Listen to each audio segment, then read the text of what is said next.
निगम की signal on engine of अभियान की शुरुआत विजयनगर चौराहे से हुई।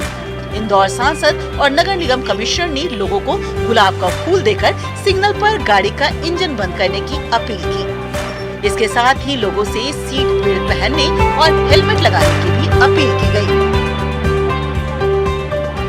अगर हमें स्वच्छता में सिक्सर लगाना है, छक्का लगाना है, तो एयर इंडेक्स क्वालिटी सुधारना पड़ेगी। और एयर इंडेक्स क्वालिटी सुधारने के लिए जो हम देखा कि इंदौर के प्रमुख चौराहे पर हजारों वाहन खड़े रहते हैं, तो डीजल पेट्रोल जब जलता है तो निश्चित तौर पे पोल्यूशन होता है। इसको कम करने के लिए आज हमने ट्रायल पे 19 चौराहे लिए हैं, जहाँ पोल्यूशन कम करने के लिए हम प्रयास कर रहे हैं। इंजन ऑफ जब सिग्नल रेड रहे तो ये अभियान लगातार चलता रहेगा हम, ताकि क्वालिटी सुधार सके।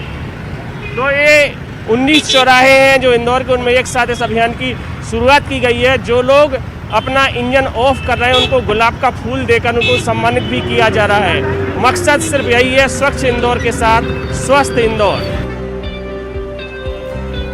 बता दें कि वायु प्रदूषण को कम करने के लिए नगर निगम पॉल्यूशन कंट्रोल बोर्ड और ट्रैफिक पुलिस संयुक्त रूप से चला रही है। शहर के 19 चौराहों पर शुरू हुई ये मुहिम अगले 15 दिन तक जारी रहेगी। इस मुहिम के तहत चौराहों पर सुबह 10 बजे से दोपहर 1 बजे और शाम 5 बजे से रात 8 बजे के बीच वॉलेंटियर इंजन बंद करने की तख्ती लिए चौराहे पर मौजूद रहेंगे और लोगों से उनके वाहनों के इंजन बंद करने का आग्रह करेंगे। जानकार कहते हैं कि अगर लोगों ने इस पर अमल शुरू कर दिया तो वायु प्रदूषण में 15 से 20% तक की कमी आ जाएगी। इस अभियान का मकसद 3 महीने के भीतर AQI इंडेक्स को 51 से 100 के बीच में लाना है। वहीं पुलिस विभाग ने इस मुहिम के लिए चौराहों के सिग्नल के टाइमर भी सिंक्रोनाइज करने का फैसला लिया है। तो आप भी बढ़ते प्रदूषण को कम करने के लिए चलाई गई इस मुहिम का हिस्सा बनिए और दूसरों से भी अपील कीजिए, सिग्नल ऑन तो इंजन ऑफ। इंदौर से न्यूज़ 18 के लिए अरुण त्रिवेदी की रिपोर्ट।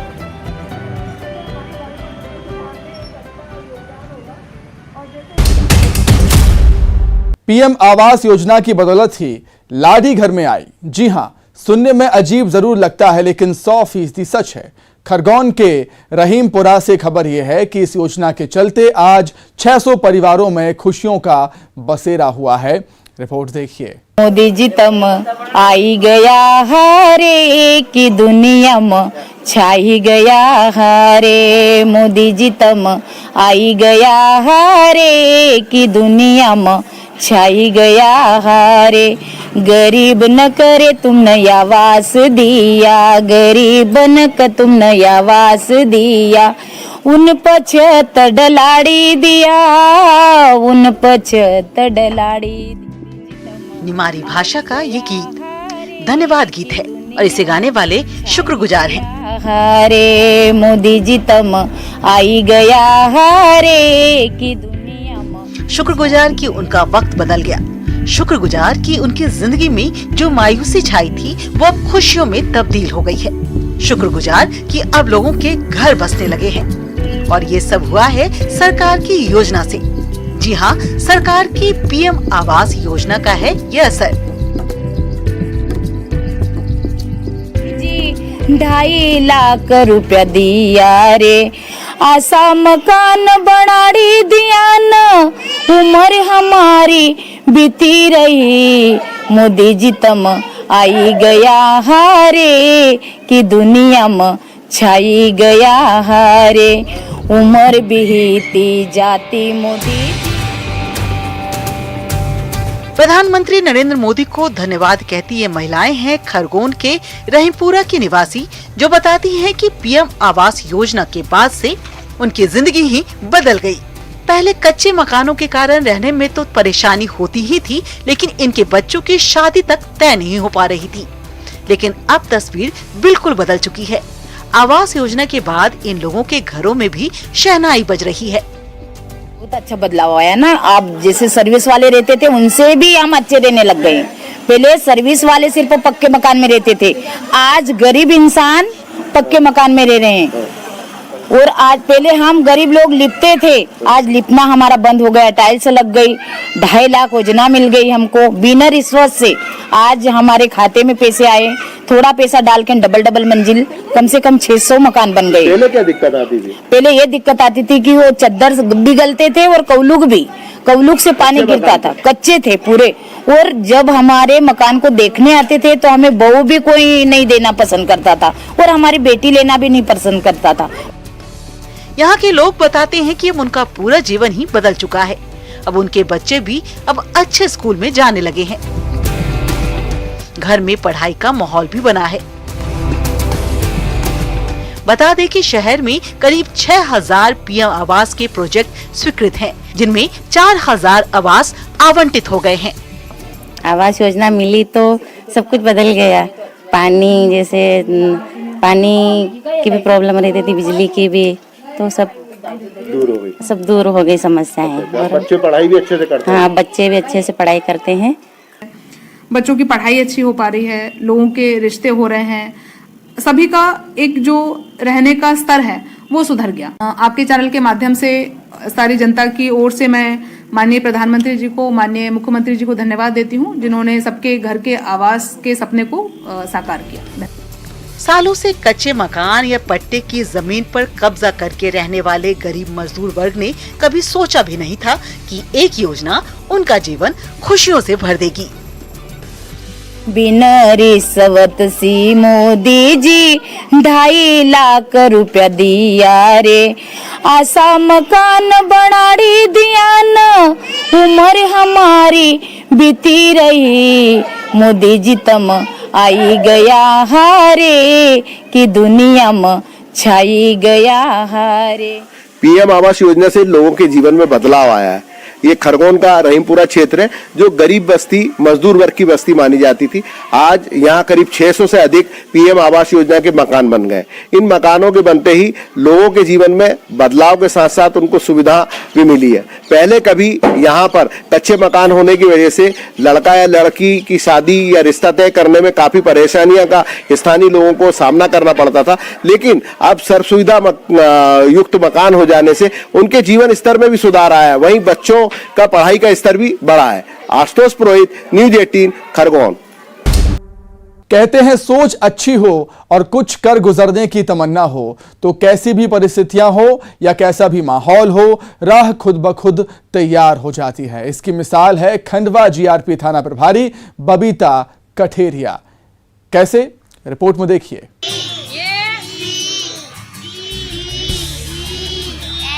इनसे मिलिए, ये है खंडवा जीआरपी थाना प्रभारी बबीता कठेरिया। खाकी वर्दी में ये सरकार से मिली जिम्मेदारी तो निभा ही रही हैं, साथ ही साथ इन्होंने कुछ और नेक जिम्मेदारियों को उठाने का फैसला किया है। बबीता कठेरिया खंडवा रेलवे स्टेशन के पास भीख मांगने वाले, शाला त्यागी और प्लेटफॉर्म पर घूमने वाले बच्चों को इकट्ठा करके पढ़ाने का काम कर रही हैं। कोरोना काल में जहां स्कूलों की कक्षाएं ठप हैं या ऑनलाइन क्लासेस का दौर जारी है, ऐसे में इन गरीब बच्चों को मोबाइल की जगह बबीता कठेरिया ही शिक्षा की अलख जगा रही हैं। बच्चे इन्हें प्यार से मैडम सर बुलाते हैं। जो स्कूल नहीं जा सकते हैं, जो बच्चे जो बस्तियों में रहते हैं और जो असमर्थ हैं स्कूल जाने में, तथा जो रेलवे स्टेशन पे भीख मांगते रहते हैं तथा नशे में रहते हैं, तो बस एक पहल है जो हम लोगों की कि ये बच्चे अनपढ़ ना कहलाएं, इनको अपना नाम लिखते बने और जो बेसिक शिक्षा है तो इनको ज्ञान दिया गया है। पहले दिन अच्छा रिजल्ट रहा है, कम से कम 15 से 20 बच्चे आए हैं यहाँ पर। जो यात्रा के दौरान जो बच्चे प्लेटफॉर्म पे भी बैठे हुए थे, जो ट्रेन का इंतज़ार कर रहे थे, तो वो भी शामिल हुए हैं इसमें। बबीता कठेरिया इन बच्चों को केवल किताबी ज्ञान ही नहीं देती, बल्कि इनके मन में राष्ट्र प्रेम और देशभक्ति की भी अलख जगा रही हैं। प्लेटफॉर्म नंबर 2 पर लगने वाली इस कक्षा में इन बच्चों को सामाजिक और सामान्य ज्ञान की जानकारी भी दी जाती है। हमारा नाम कट गया, फीस नहीं भर रही था कोरोना की वजह से। अब आप यहाँ कहाँ पढ़ने आए हैं, क्या पढ़ा आपने? EBCD और 1 2 3। किसने पढ़ाया आज? मैम सर ने। कैसा लगा पढ़ाई करके? अच्छा। अब रोज आएंगी स्कूल? हाँ। क्या नाम आपका? शिवानी। समाज में आज जहां लोग और अधिकारी अपनी जिम्मेदारियों से भाग रहे हैं, ऐसे में बबीता कठेरिया एक मिसाल है इंसानियत और कर्मठता की। नाज है ऐसे अधिकारियों और ऐसी सोच वाली शख्सियत पर। बबीता कठेरिया को न्यूज़ 18 का सलाम। हरेंद्र नाथ ठाकुर, न्यूज़ 18, खंडवा। कोरोना की तीसरी लहर सामने है, लेकिन फिर भी लोग मास्क नहीं लगा रहे हैं। ऐसे ही लोगों के लिए शिवपुरी से आई है ये खबर, जहां अपर कलेक्टर साहब ने दरोगा का ही चालान काट दिया।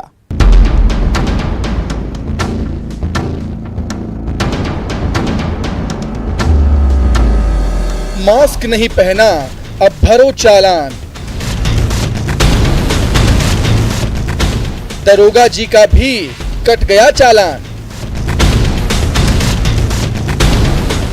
जिंदगी फर्स्ट तो मास्क है मस्त। मास्क पहनने में ही समझदारी है। जिंदगी फर्स्ट तो मास्क है मस्त। जी हां, मास्क जरूरी है। कितना जरूरी है इसे अब किसी को समझाने और बताने की जरूरत नहीं, लेकिन फिर भी जब तब जहां तहां हम दूसरों को बगैर मास्क के घूमते बतियाते देख ही लेते हैं। लेकिन अब जब एक बार फिर कोरोना का अटैक शुरू हो चुका है तो देश में तीसरी लहर की आमद साफ नजर आने लगी है, तो सख्ती भी शुरू कर दी गई है। ऐसी ही सख्ती शिवपुरी में देखने को मिली, जहां जिला प्रशासन ने बिना मास्क घूम रहे लोगों के चालान काटने शुरू कर दिए। इतना ही नहीं, कुछ लोगों को थोड़ी देर के लिए ही सही खुली जेल में रोका भी गया, ताकि लोग मास्क का इस्तेमाल लगातार करते रहें।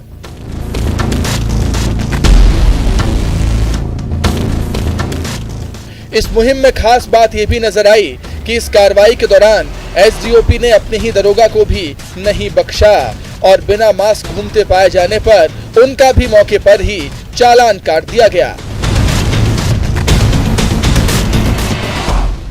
हमारे यहाँ 12 केस निकल के आए थे। लोग बिल्कुल बेफिक्र हो गए हैं। किसी तरह मास्क डिस्टेंसिंग कोई किसी प्रकार का पालन नहीं कर रहे हैं। तो इसके लिए एक अभियान चलाया गया है, जिसमें हम लोगों को जागरूक कर रहे हैं मास्क लगाने के लिए और कोरोना से जो बचाव है उसको सैनिटाइज और 2 गज की दूरी करनी चाहिए। दरोगा पर चालानी कार्रवाई अनोखी भी है और नजीर भी है, क्योंकि नियम सबके लिए बराबर हैं और जो भी नियम तोड़ेगा उस पर कार्रवाई जरूरी होगी। वैसे भी कोरोना किसी का नाम, पद या पहचान देखकर अटैक नहीं करता है, लिहाजा नियम का पालन सभी को करना होगा।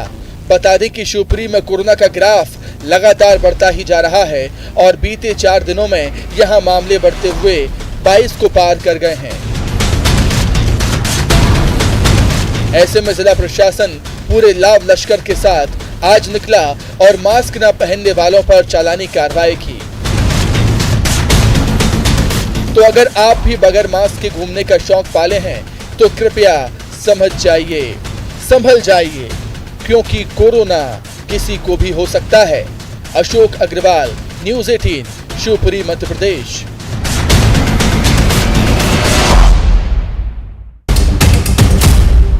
कभी कभी कुछ खबरें ऐसी भी होती हैं जिन्हें सिर्फ सुनकर यकीन कर पाना मुश्किल होता है। खरगोन से भी ऐसी ही खबर सामने आई, जिसकी तस्वीर ने उस खबर की तस्दीक की है। क्या है मामला, रिपोर्ट में आपको दिखाएंगे।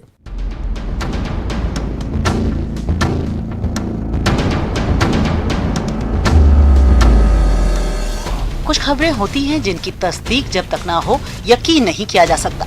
खरगोन के करही की इन तस्वीरों को ही देख लीजिए। पहले इस तस्वीर को जिसने भी देखा हैरान रह गया।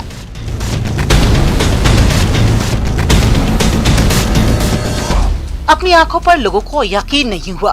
दरअसल जिस सांप को आप फन फैलाए देख रहे हैं, एक दुर्घटना का शिकार हो गया था। यहाँ पास ही में काम कर रही जेसीबी की चपेट में आने से इस नागिन के शरीर के 2 टुकड़े हो गए।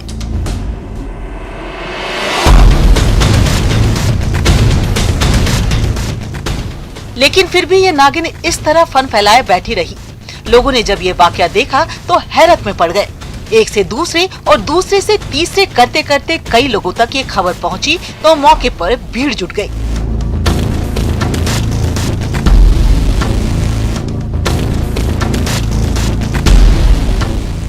लेकिन कई घंटे बीत जाने के बाद भी नागिन इसी तरह फन फैलाए यहाँ बैठी रही और दूसरी तरफ उसके शरीर का दूसरा हिस्सा पड़ा रहा। इधर मामले की जानकारी मिलने के बाद मंदिर के पुजारी यहाँ पहुँचे और नागिन के सामने दूध का कटोरा रखवा दिया और पूजा अर्चना भी शुरू कर दी। हालांकि नागिन ने दूध नहीं पिया और काफी देर तक ऐसे ही बैठे रहने के बाद खून बहने से उसकी मौत हो गई।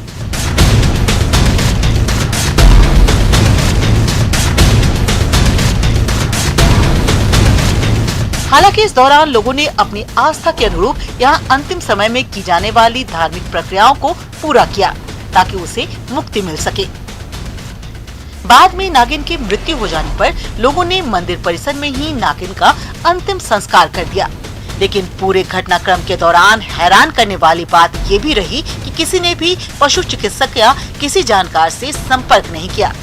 संभव था कि शल्य चिकित्सा के जरिए उसकी जान बच जाती, लेकिन इस सब के इतर अंध आस्था मूक दर्शक बनी सब कुछ देखती रही। खरगोन से न्यूज़ 18 के लिए आशुतोष पुरोहित की रिपोर्ट।